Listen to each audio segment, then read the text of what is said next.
दोस्तों, हमारी सीरीज चल रही है केनेथ एंडरसन की बुक द टाइगर रोड्स और उसकी स्टोरी चल रही है द मैन हेटर ऑफ तलाई नोवू।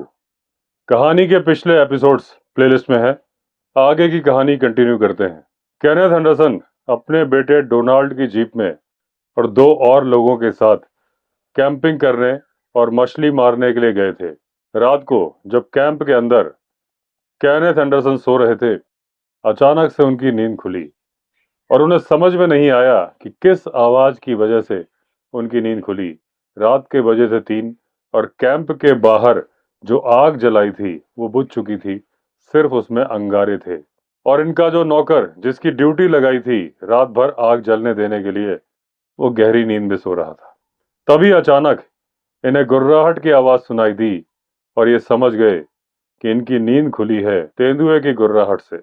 अब एंडरसन बोलते हैं कि जंगल में तेंदुए होते हैं और वो कभी किसी को नुकसान नहीं पहुंचाते जब तक कि वो मैन ईटर ना बन जाएं। और ऐसा बहुत ही मुश्किल से होता है।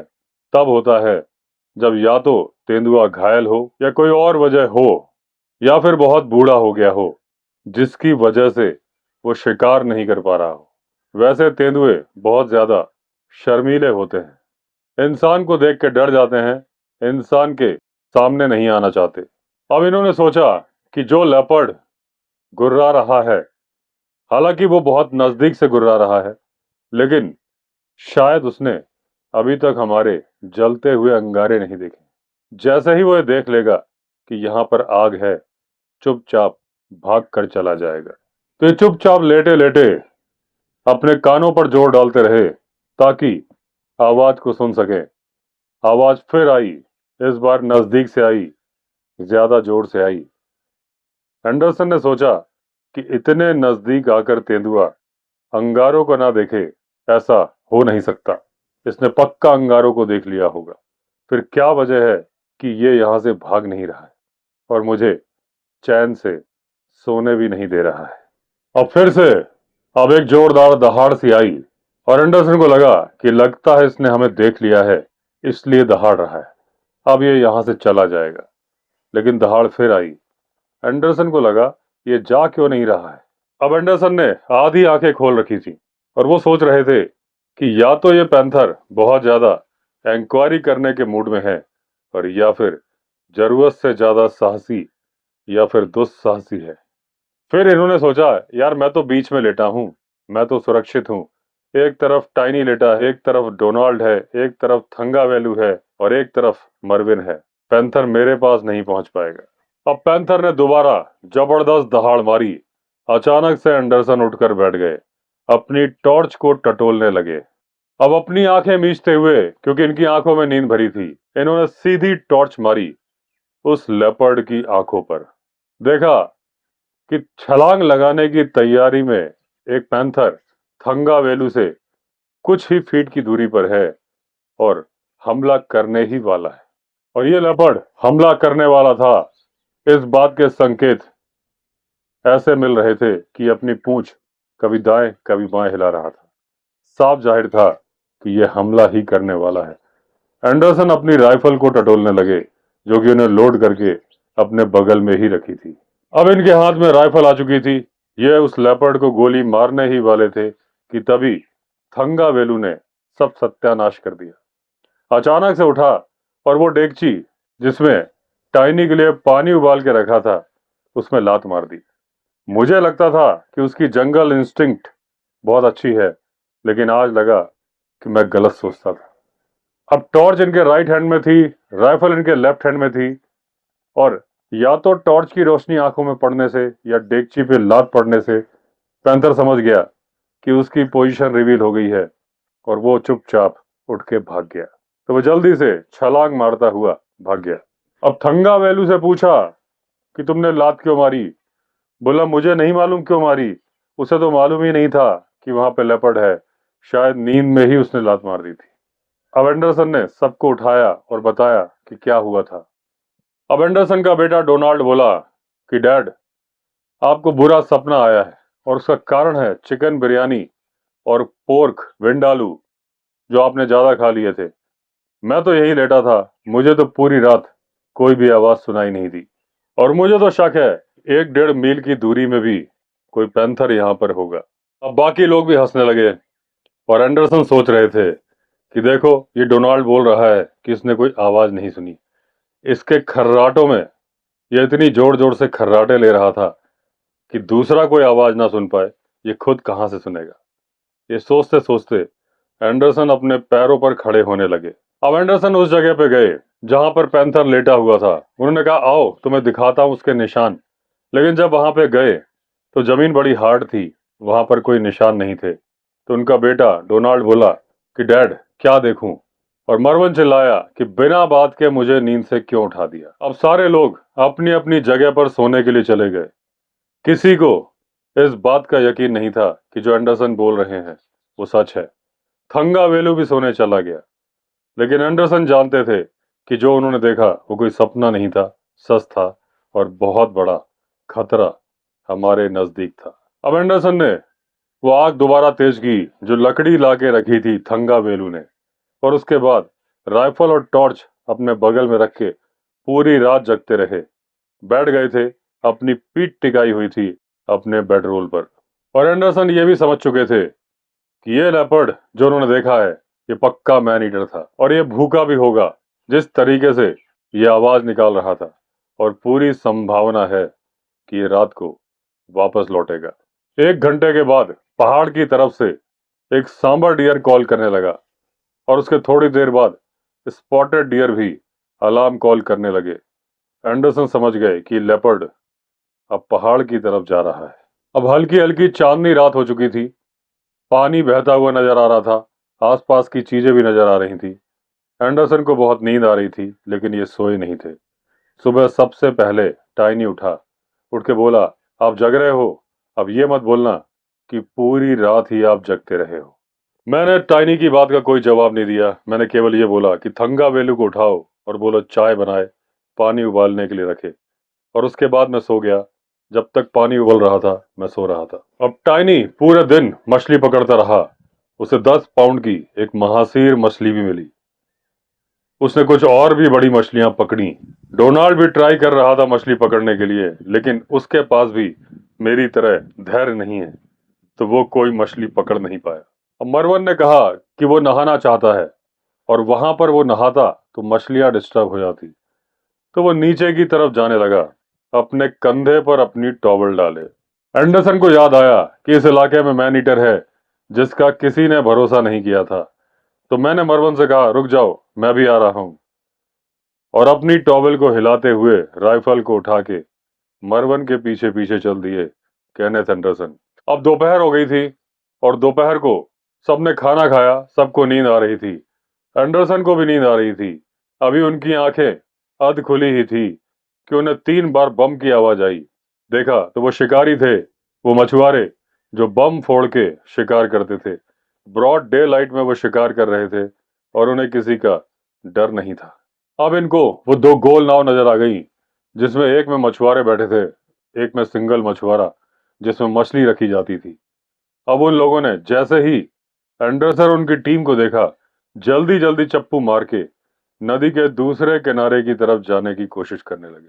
अब जब वो डर के ऐसा करने लगे तो डोनाल्ड ने हवा में एक फायर किया और चिल्ला के बोला, चुपचाप इधर आ जाओ, नहीं तो अगली गोली तुम्हें पड़ेगी। अब उन लोगों ने चप्पू चलाने बंद कर दिए थे और वो नावें अपने आप बह रही थी। साफ दिख रहा था कि उन लोगों में विचार मंथन चल रहा है कि सरेंडर किया जाए कि भागा जाए। अब मरवन ने इंग्लिश में बोला जिसे पक्का वो लोग समझ नहीं पाए होंगे। मरवन ने कहा, come here you bastards, as sure as eggs we will sink you. कि अंडों की तरह हम तुम्हें पानी में डुबो देंगे अगर तुम यहाँ नहीं आए तो। अब धीरे धीरे उन आदमियों ने चप्पू चलाने शुरू किए और उन्होंने आना शुरू कर दिया एंडरसन और उनकी टीम की तरफ। लेकिन किनारे पे आने से पहले उन्होंने चप्पू चलाने बंद कर दिए। अब एंडरसन और उनकी टीम थोड़ा ऊंचाई पर थे। नीचे झांक के वो देख सकते थे कि उनकी नाव में बहुत सारी मछलियां थीं। अब उन लोगों ने वहां से बहस करनी शुरू कर दी कि मछली पकड़ना कोई गुनाह नहीं है, मछली भगवान की देन है। सरकार कौन होती है किसी को मछली पकड़ने से रोकने वाली? डोनाल्ड ने कहा, ज्यादा नाटक नौटंकी मत करो, चुपचाप यहाँ आओ, नहीं तो मैं गोली मार दूंगा। अब थंगा वेलू बोला कि चुपचाप अपनी बढ़िया बढ़िया मछली हमें दे दो और उसके बाद तुम्हें जो करना है करो। एंडरसन ने पूछा कि क्या तुम लोगों को मालूम है कि यहाँ पर कोई आदमखोर तेंदुआ है। अब बाकी सारे लोग चुप हो गए। एक आदमी धीमी आवाज में बोला, जैसे कि वो चाहता था कि उसकी आवाज हम तक ना पहुंचे। बोला, दोराई, यानी कि श्रीमान जी, यहाँ पर एक आदमखोर तेंदुआ है और वो कई लोगों को मार चुका है। कुछ दिन पहले उसने हमारे एक साथी को मार दिया था और उसका नाम था बालू। यही वजह है कि हम लोग मछली दिन में पकड़ रहे हैं, वरना ये काम हम लोग चांदनी रात में करते थे। लेकिन अब एक भी आदमी की हिम्मत नहीं है कि सूरज डूबने के बाद यहाँ पर आ जाए। और डोनाल्ड बहुत एक्साइटेड हो गया था। उसने कहा, तुम लोग इधर आओ, मछली को मारो गोली, मछली हमें नहीं चाहिए, हम लोग शिकारी हैं। चुपचाप हमारे पास आओ और हमें बताओ उस आदमखोर तेंदुए के बारे में, क्योंकि हम उसे मारना चाहते हैं। अब एक रस्सी से नाव को बांध दिया गया। उसके बाद वो लोग उतरे और एक गोल घेरा बना के बैठ गए। एंडरसन भी उनके पास बैठ गए और उनसे बातें करने लगे। अब एक के बाद एक एंडरसन और डोनाल्ड एंडरसन अपने सवाल दागते गए उन लोगों पर, और उनके पास लग गई थी सवालों की झड़ी। और जो उनके आंसर्स आए, उनको जब एक सूत्र में पिरोया गया तो मालूम चला कि बिल्कुल वही सब कुछ था जैसा कि एंडरसन ने भी देखा था। अब उन लोगों ने बताया कि ये मैन ईटर नहीं है, ये लोगों को मारता है, बुरी तरह से काट देता है, चीर फाड़ देता है, लेकिन उन्हें खाता नहीं। अब जाहिर सी बात है, ये एक फीमेल तेंदुआ थी। बदले की भावना इसके अंदर कुछ ज्यादा ही थी, नहीं तो दूसरे जानवर कुछ दिन बाद इस तरह की घटनाएं भूल जाते हैं। लेकिन जनरली तेंदुए अपने बच्चों का मारा जाना कभी भूलते नहीं हैं। उनकी याद में वो बात हमेशा ऐसी ताजा रहती है जैसे कि वो घटना आज की ही हो। अब जब सारी कहानी सुन ली तो इन लोगों की सिंपैथी थी उस जानवर के प्रति, क्योंकि उसके साथ बहुत बुरा हुआ था। अब उन मछुआरों ने इजाजत मांगी कि क्या हम जा सकते हैं, क्योंकि सूरज ऊपर आ जाएगा, मछलियां पानी में नीचे चली जाएंगी और उन्हें बम मार के अचंभित नहीं किया जा सकता जिससे कि उन्हें पकड़ा जा सके। एंडरसन ने कहा, जाओ, तुम्हें जहां जाना है वहां जाओ। लेकिन नहीं, थंगा वेलू जिद पे अड़ा था और उसने दो बढ़िया बढ़िया मछली उनकी बोट से उठा ली हम लोगों के लिए। एंडरसन ने उन लोगों की तरफ देखा और बोला, चैप्स, अब तुम लोग समझे कि मैं सपना नहीं देख रहा था, ये बात सच थी। अब केवल थंगा वेलू था जो बाकी के टाइम में मछली पकड़ने के बारे में सोच रहा था। बाकी सब लोग घेरा बना के कॉन्फ्रेंस कर रहे थे कि इस आदमखोर तेंदुए को मारा कैसे जाए। डॉन और मरवन बिल्कुल पक्का मन बना चुके थे कि इसको मारना ही मारना है। एंडरसन का कहना था कि इस तेंदुए का भी एक कारण है जिसकी वजह से इंसानों को मार रहा है, इसको मारना नहीं चाहिए। अब शुरुआत से ही बाकी लोगों का कहना था कि हमारे पास प्रॉब्लम यह है कि हमारे पास जो तेंदुआ है वो मैन ईटर नहीं है, इसलिए ये दूसरे मैन ईटर तेंदुए से अलग है। लेकिन एंडरसन का कहना था कि इस तेंदुए को मारना या पकड़ना बहुत आसान है, क्योंकि इसके अंदर नफरत कूट कूट के भरी है और यह बदला लेने के लिए किसी भी हद तक जाएगी, और जब यह बदला लेने की कोशिश करेगी तो ज्यादा सोचेगी समझेगी नहीं। अब जैसी सिचुएशन देखी तो एंडरसन ने कहा कि हम लोगों को अकेले अकेले कोशिश करनी चाहिए इस तेंदुए को मारने के लिए, ऐसे में सबको मौका मिलेगा और कोई गड़बड़ भी नहीं होगी। अब एंडरसन ने कहा कि आज रात को वो तेंदुआ जरूर आएगी और अगर कोई इंसान अकेला दिखेगा तो उस पर हमला करने की कोशिश भी करेगी।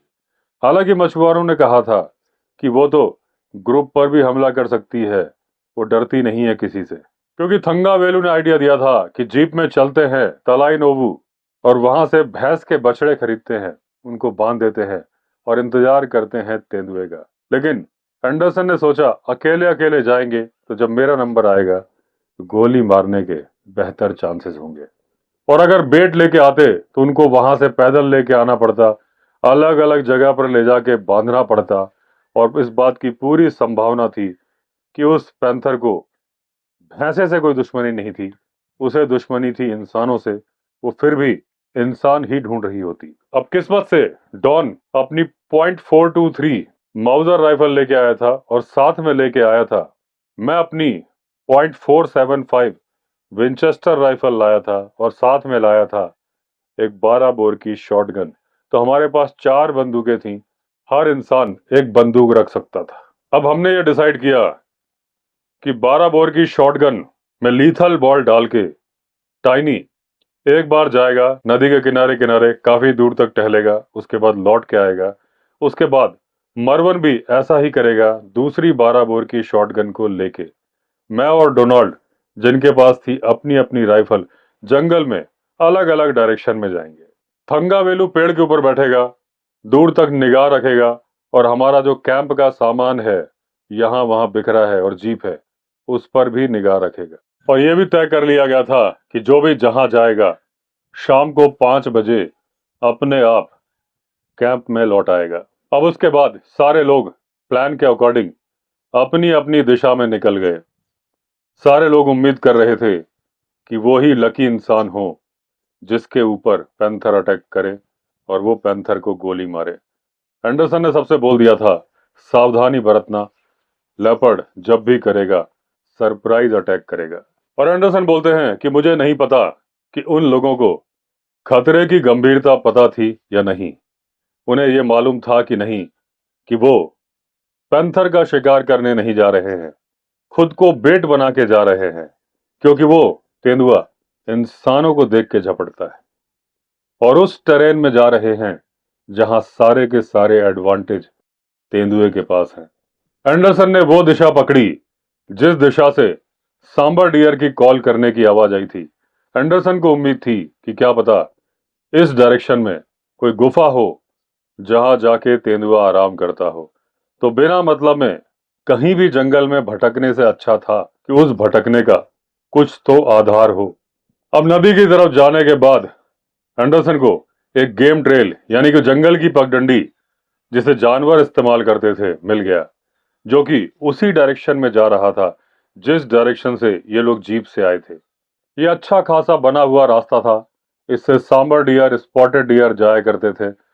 डियर के भी पैरों के निशान थे, भालू के भी पैरों के निशान थे और लग रहा था इस जंगल में वाइल्ड लाइफ अच्छी खासी भरी हुई है। हालांकि कल रात को किसी की आवाज नहीं आ रही थी। अगर तेंदुए की आवाज छोड़ दें, सांबर की आवाज छोड़ दें और स्पॉटेड डियर की अलार्म कॉल। अब जो एक गेम ट्रेल था ये ऊपर की तरफ चढ़ रहा था। जब बड़ी बड़ी चट्टानें आती थी तो उससे काफी दूरी से निकलता था, क्योंकि डियर ऐसा ही करते हैं। उन्हें मालूम होता है कि अगर चट्टान के बगल से निकलेंगे तो कोई जानवर छिप के हमला कर सकता है। अब एंडरसन बोल रहे हैं, मेरे लिए ये बात काफी सुरक्षा वाली थी, क्योंकि मैं भी चट्टानों के बगल से नहीं निकल रहा था, क्योंकि रास्ता ही दूर से था, क्योंकि चट्टानों के पीछे छिपा हो सकता था तेंदुआ। अब मेरे मन में अपने बेटे डोनाल्ड और उसके दोस्तों की सुरक्षा का भी ख्याल आ रहा था और मैं उम्मीद कर रहा था कि जैसी सावधानी मैं बरत रहा हूं वो लोग भी उतने ही सावधान होंगे। अब बहुत गर्मी थी तो चिड़ियों के चहचहाने का तो सवाल ही पैदा नहीं होता था।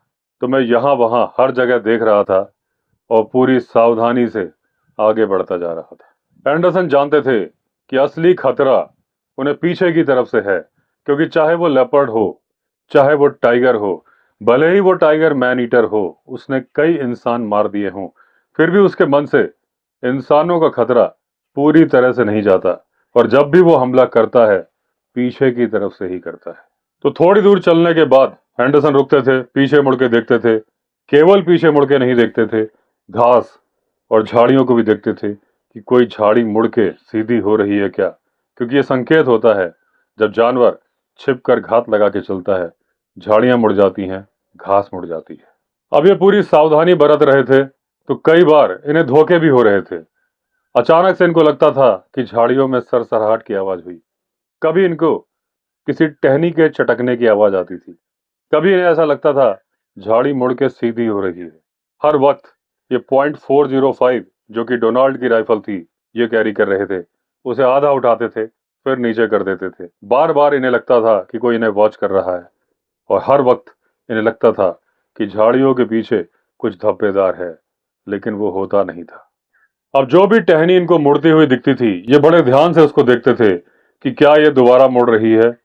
जब कोई घास हिलती थी तब ये उसको देखते थे, तब मालूम चलता था घास तो दोबारा हिल रही है, लेकिन हवा की वजह से। तो इनका शक दूर हो जाता था। इनके रोंगटे जो खड़े हो चुके होते थे वो फिर नीचे आते थे और ये लेते थे राहत की सांस। तो दोस्तों, इस एपिसोड में इतना ही। बाकी की कहानी कवर करेंगे अगले एपिसोड में।